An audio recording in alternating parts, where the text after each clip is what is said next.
is the whole story. This whole article is going through the ethnography of the hobbits, right? Who they are, where they came from, and they don't seem to address one little issue. So, Afro hobbits, can we ask about that? Is that going to be explained anytime soon? Listen, Nazi. It's like, but are you going to explain it? So, Afro hobbits, the eternal struggle, diversity hire hobbits versus the pure chads of what was unburdened by this garbage. So, Amazon's Lord of the Rings Bolshevik interpretation, The Rings of Power, is coming back at the end of the month. Amazon spent somewhere north of $700 million of it. So, it's the biggest streaming show failure in history. Congratulations on that. Why did what was that other one? Wheel of Time, kind of a similar vibe. Also, a bunch of race swap cancer. How well did Wheel of Time do? Well, nobody's talking about it, so probably not that well. So why did the first season of this fail? Because if you're looking at the screen, they race swapped. I mean, it's painful to look at something so stupid, and people are afraid to say anything. They race swapped the characters. And the original story was written, perhaps you're familiar with it, was written 100 years ago in England, back when England was English. The characters were based on the various European tribes, and I think a lot of it was his experience in World War I, and the story worked because there's a huge difference between organic stories, is what you had in the past, and what you see now are these globalist diversity propaganda stories. And this is, I mean, what Hollywood is doing now is so insanely mask off. Like, to see something like Wolverine versus Deadpool was kind of a glitch in the Matrix. Just they were somewhat trying to return to a normal story, and they managed to make mediocre kind of fun story. But when you look at everything else compared to it, you're like, what a blessed relief it was. But you don't get your hopes up. They're not going to return in that. They're not going in that direction. So you got organic, which is like millions of years old, ingrained in our system. That concept of nationalism and tribalism, which I know are dirty words nowadays. And then you have this diversity globalist propaganda. What Amazon and Disney and the rest are doing is brainwashing the public, and in this case, trying to destroy the past and influence future behavior. Which is why it's important to analyze globalist propaganda while we can. Where in the UK, you'll get put in prison for it. In The Lord of the Rings, the paper version, perhaps you've read it, you use your imagination, but some descriptions were given and some were assumed. It was mostly based on European mythology, I think with some Arab influence, I'm assuming. But there were some hard descriptions in there, and it's Tolkien based on, something over 100 years ago. The first stage to washing off globalist anti-white propaganda is, of course, loving your own tribe, as everyone else is encouraged to do except for you, and seeing that you belong to the greater tribe of people, the same tribe that Tolkien belonged to, that you're not a globalist, and it's okay to use globalist as a dirty word, because it is. You're a nationalist, like everyone else on the planet. Most people are ethno-nationalists. It's bizarre that people have accepted the media trying to make it a politically incorrect term. So it's okay to reject cultural Marxist media propaganda like this as the insult it is to Tolkien and the European people, and it's only done to European stories because, and let me be clear, they hate you and they want you erased and replaced. Erasing stories is one of the stages of genocide to try to rewrite the past. You don't have to be passive about this. People only accept these ridiculous race swaps because the frog has been boiled so slowly that they're scared to reject it. Yes, they're going to call you intolerant and istophobic. That's okay, because none of those things are real. They invented those terms and manipulated them to control you via social pressure.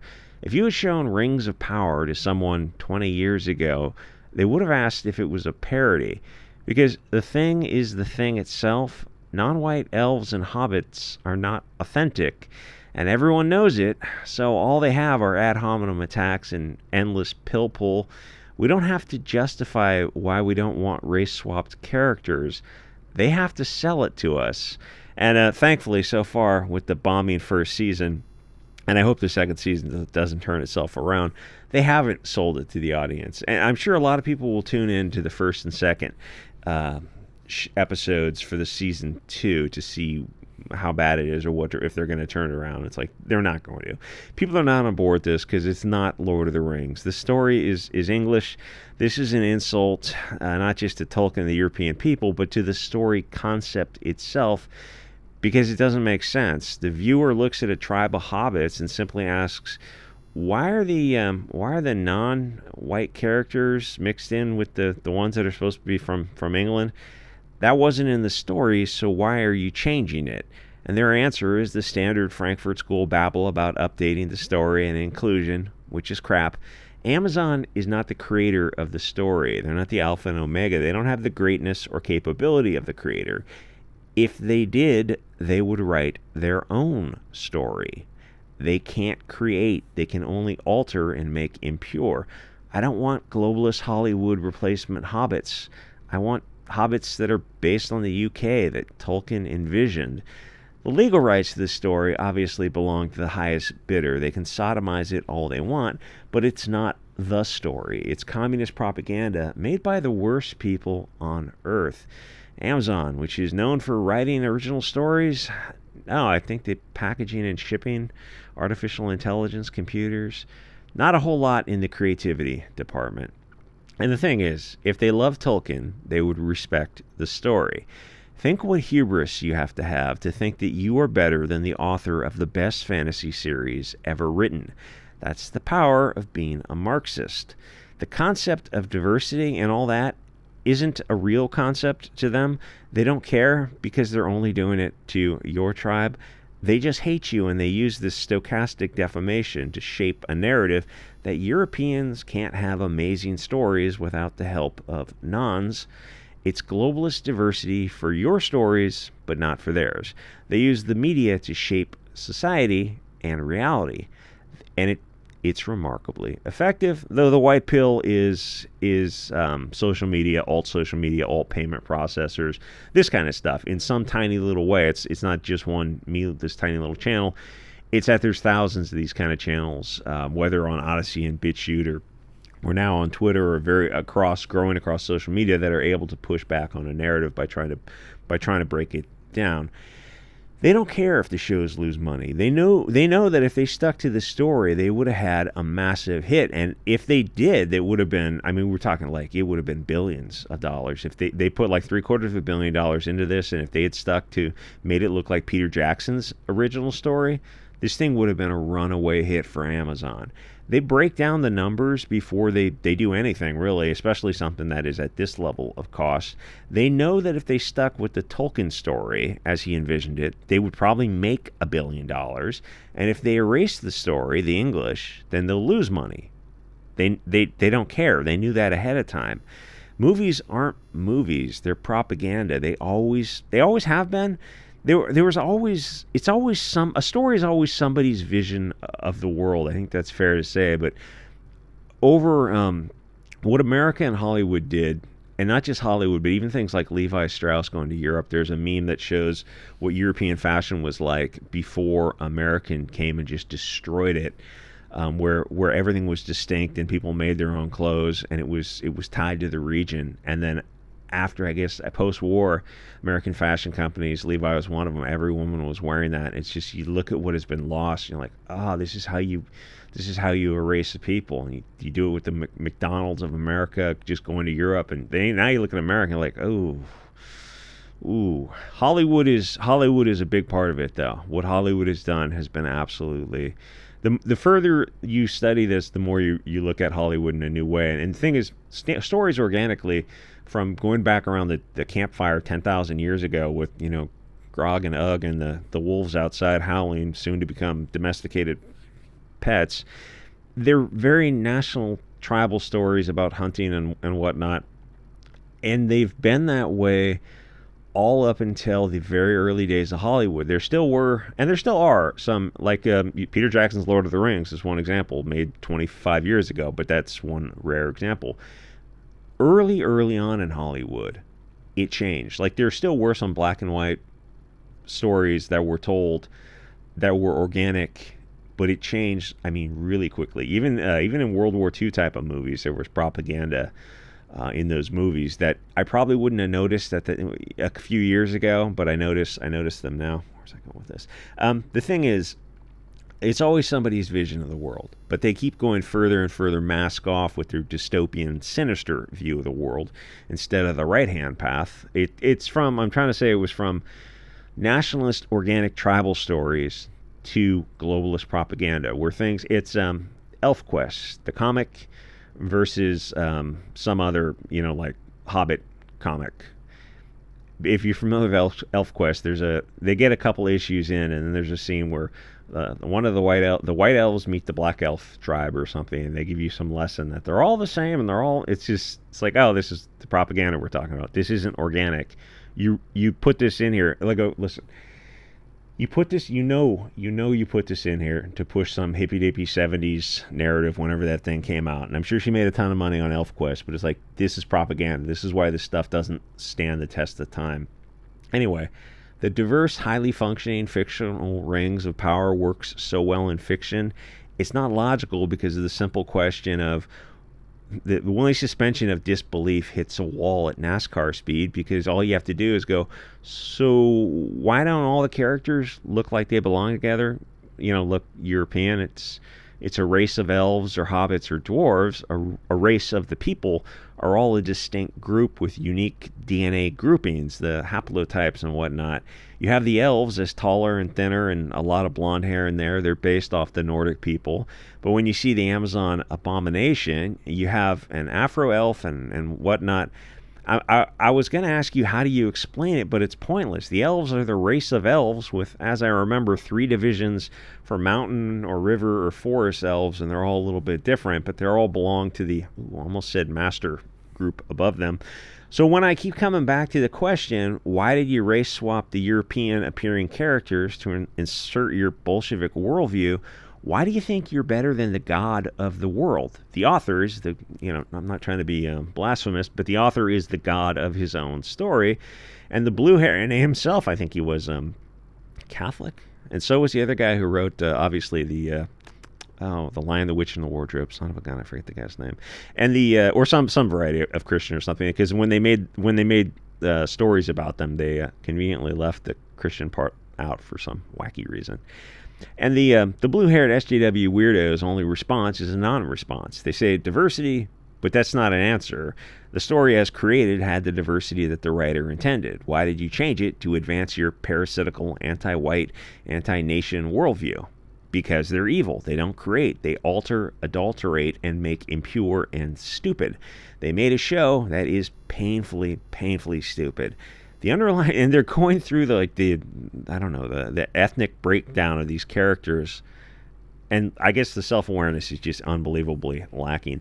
The underlying story doesn't matter if they start with something this ridiculous, because from the start they don't give a darn about the story. It's not Tolkien, it's Amazon telling the story, and it sucks. The only reason they get any traction is because they can bait and switch people with the name recognition of the greatest fantasy story of all time, then they sodomize it and give it monkeypox.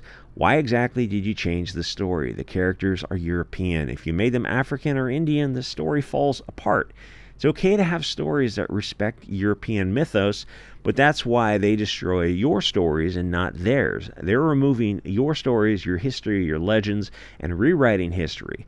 Why not take an old Chinese story and put blacks, Indians, and Europeans in it? Because it's an insult to who the people are. Tolkien is a product of his English environment. Blacks, Indians, Chinese are not the primary characters in his story because it was based on English people. Being racially English matters to us like being Chinese would matter to them. It is who they are. The story isn't removed from the people. The English people are bound up in the fabric of the tale. It's not skin color, as the obese SJWs love to whine about. People are much more than skin. It's all the English traits that made the story possible. And it's incredibly insulting to erase English and put in non-English people or non-European people. The story is a love letter to his European family. He didn't write globalist propaganda because it wouldn't have made sense then, as it doesn't make sense now. Different tribes of people have different ways of life. They hate each other when forced into proximity. Almost everything negative you see on the news is a result of that failed experiment. People hate diversity, but globalist Hollywood loves it, even if it costs them money, as you've seen for the past 10 years, but really like 6 years, super, super heavy duty. All the Hollywood sets, the Hobbit sets, are based on old European villages, not African villages or Indian villages. From the cottages to clothing to the farms and fields to the domesticated animals they used to the animals pulling the carts, all those designs were uniquely European. The African village at that time were radically different. So they swap out an English woman for a black one, and the story falls apart instantly because you're saying this story that has all these deep-rooted connections is suddenly reduced to something so shallow. She has no connection to the story. She's not of the people who created the mythology. None of this makes sense. But to the Bolshies, somehow they say that destroying the story makes it inclusive. Except, the books were massively successful as they were, and Peter Jackson's trilogy, using the original characters, was also like hugely successful. So that you're saying if they had honored Peter Jackson or Tolkien's original vision, they wouldn't have been successful as Jackson's? Like, your first season disproves that because it was a total bomb. And the other thing is, I can't help but notice that specifically blacks are overrepresented. Where are the Mexicans, the Japanese, and everyone else from around the world? Why is one group so often overrepresented? And why aren't there more people asking these awkward, uncomfortable questions? And if you want to tell African stories, then why don't you tell African stories? There's no shortage. It's a large continent. You can take your pick, and you could do something somewhat similar, but it would have to be authentic. And if you told us some African story of the Maasai, and you go, we're going to put in Swedish and German and Irish, but they're not Maasai. That doesn't make sense. Oh, it's inclusive. We don't value diversity, inclusion, and equity. That's all Frankfurt School globalist nonsense. Those aren't our values. That's not the value of the creator of the story, because he didn't write it that way. Tolkien's story is based on thousands of years of history, or millions, depending on how far you want to look at it, or really billions. You can go back to the central spark, because everything flowed from that. Sorry, I don't know, flat earthers or whoever. Some guy was in the comment last time I said that. Or how you look at it, the individual matters. He's not a fungible cog in the globalist world machine. The characters in the original stories have thousands of connections that are just understood unconsciously. They don't have to be mentioned because it would take forever. And the movies are long enough. As this video is pretty long too. One that should be obvious is that the Europeans evolved the morphology to look the way they did from external pressures. And non-Europeans are different because they're adapted to their environmental stressors. Mostly, the point is, it's okay to strenuously reject this and explain why on social media, because it helps to awaken and hopefully radicalize other people to see what is being done to their people's stories. This stuff is important. Don't let this go, because they keep pushing this kind of stuff, and they keep erasing you piece by piece, and it's just, they get you further and further out to where you feel you have to accept it and to go, well, that's what I'm for. To say no, this is just Bolshevik anti-white propaganda. Anyway, like, comment, subscribe. Thanks to the 18 new members over at Odyssey. I had no idea you guys had signed up over there. That is absolutely fan-freaking-tastic. And SubScribestar for the videos that are not allowed on YouTube. And this video is probably about as far as I can go. You probably get the idea. Anyway, like, comment, subscribe, and I'll see you guys all next episode.